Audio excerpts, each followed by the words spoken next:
एक बार गौतम बुद्ध एक शहर में प्रवास कर रहे थे। उनके साथ कुछ शिष्य भी थे। एक दिन उनके शिष्य शहर में घूमने के लिए निकले। वे शहर में घूम ही रहे थे कि तभी शहर के कुछ लोगों ने उन्हें अपशब्द कहे। उनके बुरे शब्दों को सुनकर शिष्यों को बहुत बुरा लगा और वे वापस लौट गए। बुद्ध ने देखा कि शहर से लौटकर आए उनके सभी शिष्य बहुत क्रोध में दिखाई दे रहे हैं। उन्होंने शिष्यों से पूछा, क्या बात है, आप इतने तनाव में क्यों हैं? तभी एक शिष्य क्रोध में बोला, हमें यहाँ से तुरंत चलना चाहिए। जब हम बाहर शहर में घूमने गए थे तो यहाँ के लोगों ने बिना वजह हमें बहुत बुरा भला कहा। जिस जगह हमारा सम्मान नहीं हो वहाँ हमें नहीं रहना चाहिए। बुद्ध ने कहा, क्या किसी और जगह तुम अच्छे व्यवहार की अपेक्षा रखते हो? दूसरे शिष्य ने कहा, इस शहर से तो अच्छे लोग ही होंगे। तब गौतम बुद्ध बोले, किसी जगह को सिर्फ इसलिए छोड़ देना ठीक नहीं कि वहाँ के लोग बुरा व्यवहार करते हैं।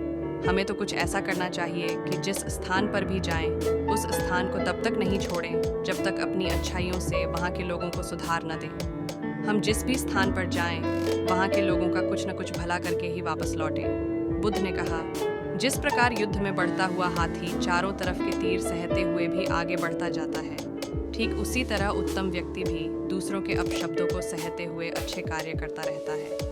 खुद को वश में करने वाले प्राणी से उत्तम कोई और नहीं हो सकता।